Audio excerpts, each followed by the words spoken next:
Hello student, आज का हमारा टॉपिक है मानव पर्यावरण संबंध की अवधारणाएं। मानव पर्यावरण की संबंध की अवधारणाओं में हम पढ़ेंगे पर्यावरणीय निश्चयवाद।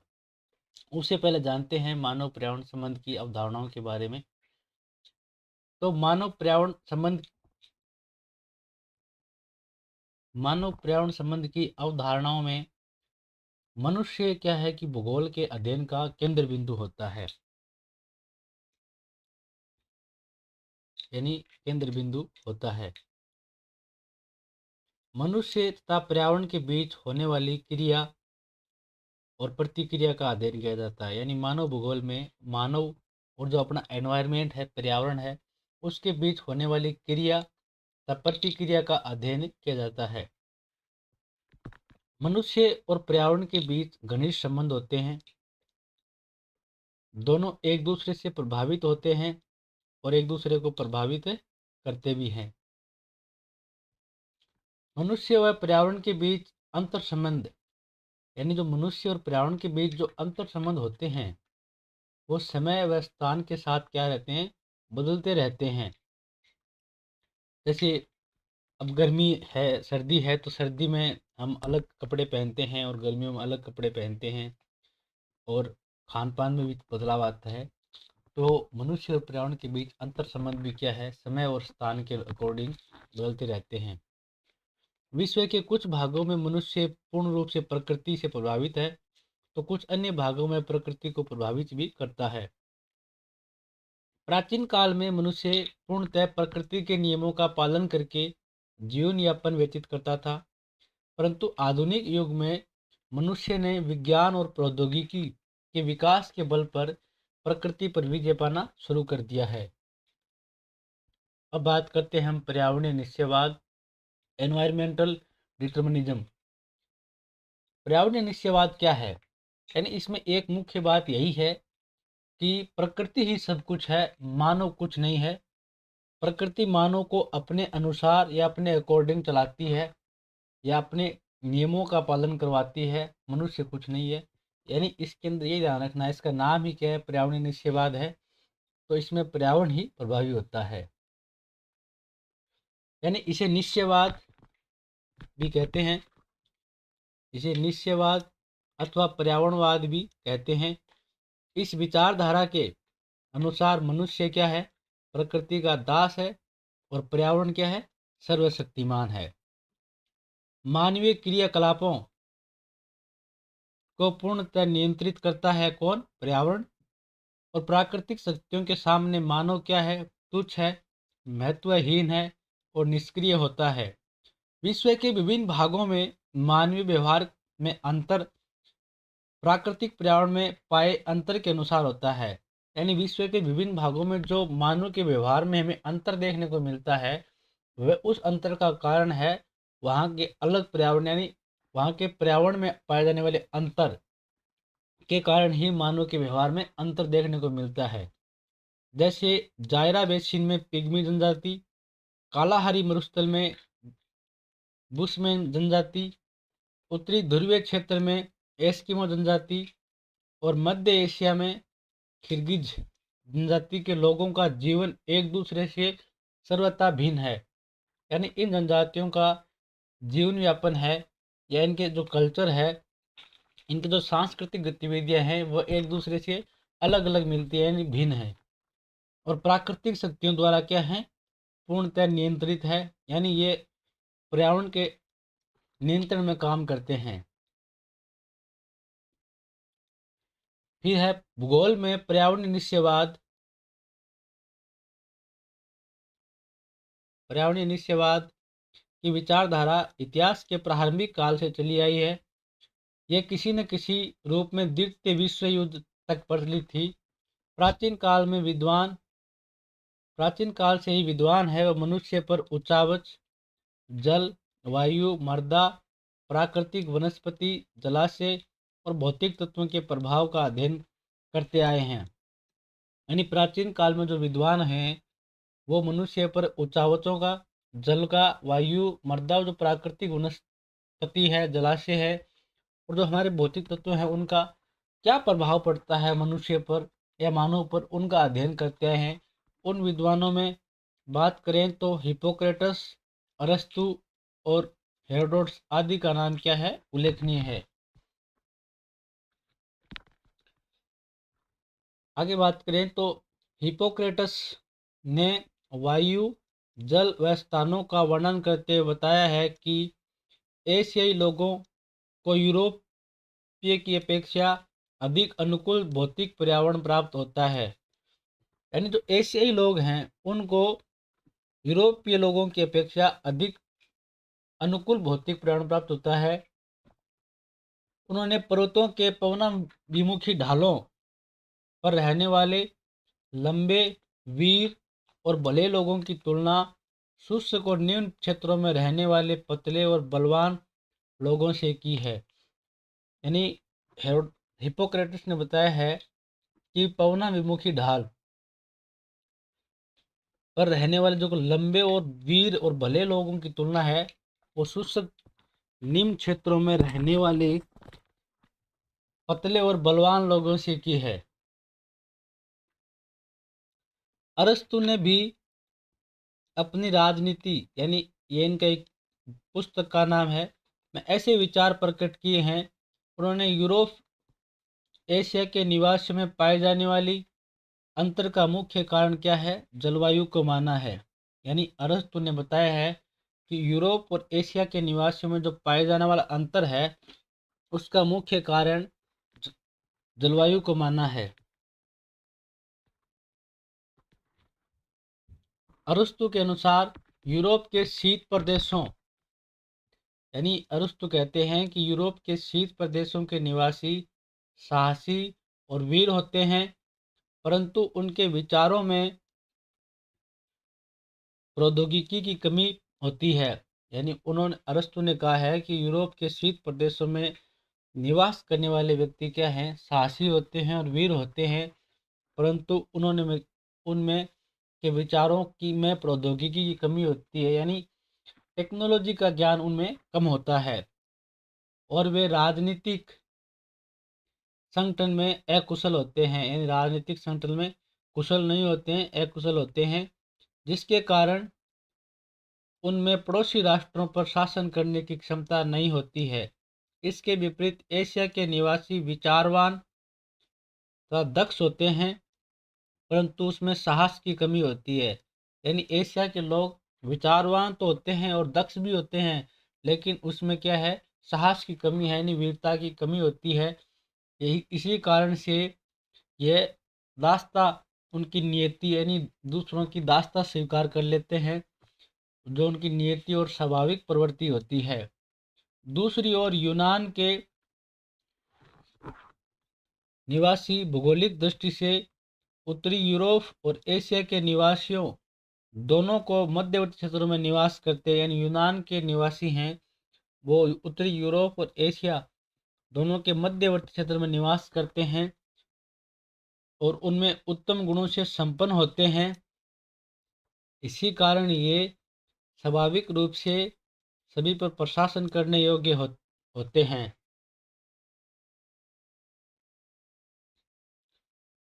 यूनानी विद्वानों ने एशियाई लोगों की आराम पसंद जीवन शैली को वहां पर पाई जाने वाली अनुकूल पर्यावरणीय दशाओं का परिणाम बताया। यानी यूनानी विद्वान हैं, उन्होंने बताया कि एशियाई लोगों की जो आराम पसंद जीवन शैली है उसका कारण है वहाँ की अनुकूल पर्यावरणीय दशा। इसके विपरीत निर्धन यूरोप वासियों को अपनी उन्नति के लिए कठिन परिश्रम करना पड़ता है। अरस्तु का दृढ़ विश्वास था कि कुछ राष्ट्रों की प्रकृति, यानी कुछ राष्ट्र हैं उनकी प्रगति वहाँ पर पाए जाने वाले अनुकूल पर्यावरण के कारण है। यानी अरस्तु ये का मानना था कि कुछ राष्ट्र जो प्रगति करते हैं उनकी प्रगति का कारण वहाँ का अनुकूल पर्यावरण है। अब रोमन विद्वानों की बात करें तो रोम के विख्यात भूगोलवेत्ता स्ट्रेबो, यानी एक विख्यात भूगोलवेत्ता वे हैं। उन्होंने ढाल, ऊंचावच, जलवायु आदि सभी ईश्वर की देन है। किसके अनुसार? स्ट्रेबो के अनुसार। और ये सभी मनुष्य की जीवन शैली को प्रभावित करते हैं।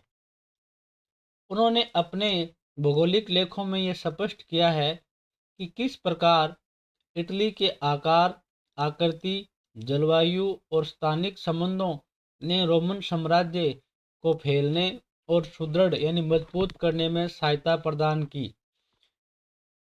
अरब भूगोलवेताओं ने आवासीय विश्व को 7 जलवायु प्रदेशों में बांटा है। यानी अरब भूगोलवेताओं ने आवासीय यानी जिस पर आवास करने योग्य जो विश्व है उसको 7 जलवायु प्रदेशों में बांटा है। इन प्रदेशों में निवास कर रही जातियों के भौतिक और सांस्कृतिक लक्षणों का वर्णन किया है और इन विद्वानों ने मानवीय क्रिया पर उनकी जीवन शैली का संबंध पर्यावरण के साथ स्थापित करने का प्रयास किया। नेक्स्ट आगे बात करें तो अरब भूगोलवेत्ता हैं अल मसूदी का दृढ़ विश्वास था कि अधिक जल वाले प्रदेशों के निवासी अधिक पसंद और विनोदी स्वभाव के होते हैं। इसके विपरीत शुष्क प्रदेशों के निवासी चिड़चिड़े स्वभाव के होते हैं। ये अल मसूदी का मानना है। और आगे बताते हैं कि घुमक्कड़ लोग एक स्थान से दूसरे स्थान पर घूमते रहते हैं और खुले वातावरण में निवास करते हैं, अतः वे शक्तिशाली, दृढ़ निश्चयी, विवेकी और शारीरिक योग्यता वाले होते हैं। ये अल मसूदी के विचार हैं। यानी इन विद्वानों ने विचार दिए हैं, इनमें स्पष्ट रूप से पर्यावरणीय निश्चयवाद की झलक मिलती है। यानी इन विचारों से सिद्ध होता है कि मनुष्य पर क्या है, पर्यावरण का प्रभाव है। इसी क्रम में आगे बात करें तो इमनुअल कांट हैं, वो एक जर्मन वैज्ञानिक और दार्शनिक थे। उनका दृष्टिकोण पर्यावरणीय निश्चयवादी था और उन्होंने यूरोप के विभिन्न प्रदेशों में विभिन्न स्तर पर उन्नति होने का मुख्य कारण वहाँ की क्षेत्रीय विभिन्नता को बताया। यानी एक जर्मन विद्वान और दार्शनिक थे, उनका ये मानना था कि यूरोप के विभिन्न प्रदेश हैं, विभिन्न स्तर पर उन्नति होने के कारण क्या है, वहाँ की क्षेत्रीय भिन्नता है। फिर अलेक्जेंडर वॉन हम्बोल्ट, हमने जो पीछे टॉपिक में पढ़ा था, इनका जन्म 1769 से लेकर 1859 तक इनका जीवन काल था। तो ये भी एक जर्मन विद्वान थे। उन्होंने भौतिक, रसायन विज्ञान, वनस्पति विज्ञान, शरीर विज्ञान, भूगोल, इतिहास पर अनेक खोज कार्यों किए थे और लगभग 40 पुस्तकें लिखी और सही अर्थों में पर्यावरणीय निश्चयवाद का इन्हें पथ प्रदर्शक माना जाता है। उन्होंने एक अपनी पुस्तक लिखी कॉस्मोस, जिनकी रचना 5 खंडों में की गई और इस पुस्तक में क्या है, समस्त विश्व का वर्णन किया गया है। तो उसके बाद में बात करें कार्ल रिटर की, तो ये भी क्या है, अलेक्जेंडर वॉन हम्बोल्ट के समकालीन विद्वान हैं। इनका जन्म भी 1779 से लेकर 1859 तक इनका जीवन काल था।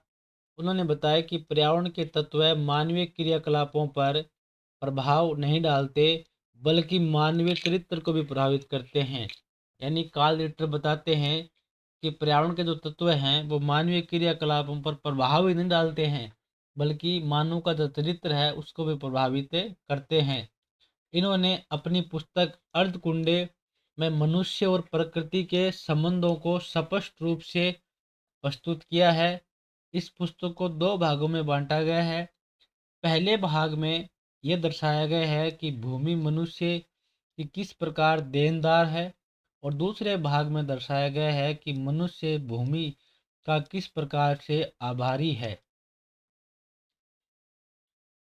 पर्यावरणीय निश्चयवाद की परिकल्पना को प्रोत्साहित करते हुए चार्ल्स डार्विन ने बहुत महत्वपूर्ण योगदान दिया और अपनी पुस्तक जीवों की उत्पत्ति यानी ओरिजिन ऑफ स्पीशीज का प्रकाशन किया। उन्होंने माना कि जीवों की उत्पत्ति पर्यावरण से प्रभावित होती है और पर्यावरण निश्चयवाद के समर्थकों के लिए ये पुस्तक अत्यधिक महत्वपूर्ण है, क्योंकि यह एक पर्यावरण और जीवन के संबंधों को बताती है। इस पुस्तक की विशेष बात यह है कि इसमें विकास के अनुक्रमों को चित्रों की सहायता से दर्शाया गया है। फिर बात करते हैं फ्रेडरिक रेडजेल की। तो आपको फ्रेडरिक रेडजेल को विशेष रूप से ध्यान में रखना है, क्योंकि ये निश्चयवाद के जनक माने जाते हैं। डार्विन के अनुयायी थे। रेडजेल को सही अर्थों में निश्चयवाद का क्या माना जाता है, प्रतिपादक यानी जनक माना जाता है। और उनका एक विख्यात यानी प्रसिद्ध ग्रंथ है एंथ्रोपोजोग्राफी। इसका प्रथम खंड 1882 में और दूसरा खंड 1891 में और तीसरा खंड 1892 में प्रकाशित हुआ। यानी एंथ्रोपोजोग्राफी 3 खंडों में प्रकाशित हुई। फिर आगे रेडजेल कहते हैं कि रेडजेल के अनुसार समान दशाएं होती हैं, वो समान जीवन शैली को जन्म देती हैं।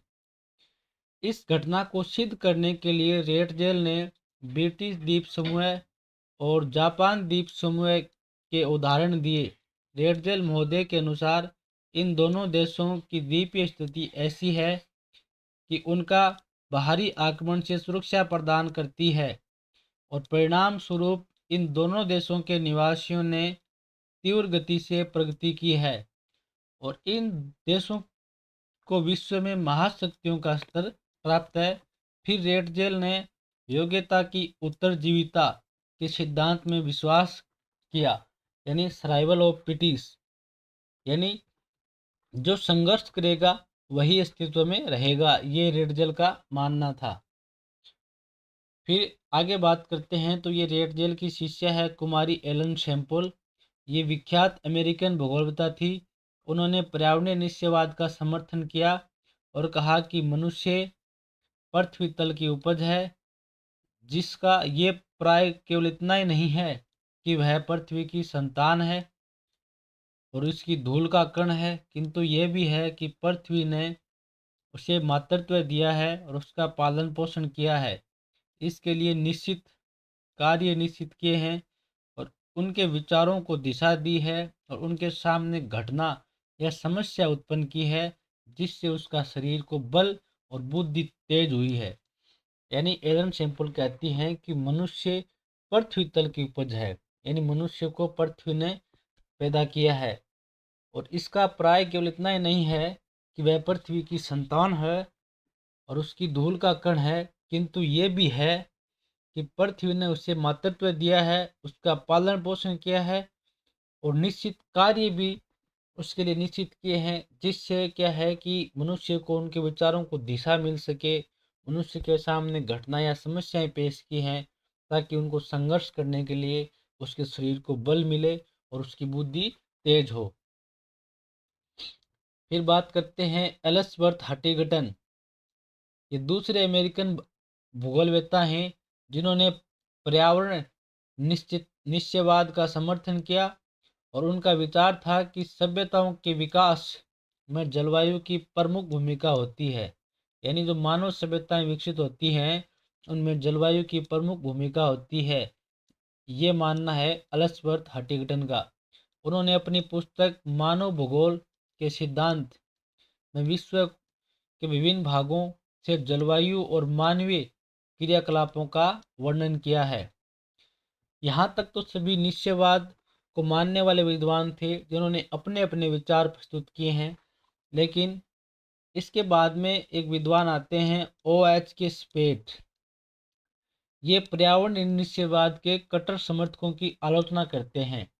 यानी OH के स्पेट हैं, वो इन जो पीछे हमने विद्वान पढ़े हैं इन सब की आलोचना करते हैं और आलोचना करते हुए कहते हैं कि पर्यावरण स्वयं में एक अर्थहीन वाक्यांश है, यानी बिना अर्थ का एक वाक्यांश है, क्योंकि बिना मानव के पर्यावरण का कोई अस्तित्व नहीं है। OH स्पेट का कहना है कि बिना पर्यावरण के मानव का कोई महत्व नहीं है। तो आज का टॉपिक इतना ही था। एक विद्वान और हैं रिचर्ड हार्टसॉन ने भी पर्यावरण, यानी ये भी एक आलोचक हैं, यानी इन रिचर्ड हार्टसॉन ने भी पर्यावरण निश्चयवाद की आलोचना की है और कहते हैं कि पर्यावरण को इस आधार पर अस्वीकार कर दिया गया कि वह प्रकृति और मानव को क्या कर रहा है, अलग कर रहा है और भूगोल विषय की मूलभूत एकता को नष्ट करता है। अर्थात एक संगठित विज्ञान के रूप में भूगोल का विरोध किया है। यानी रिचार्ड हार्टसॉन और OH के स्पेट ये दोनों आलोचक हैं निश्चयवाद के। तो आज का टॉपिक इतना ही था। मिलते हैं नेक्स्ट वीडियो में, तब तक के लिए सभी को जय हिंद जय भारत।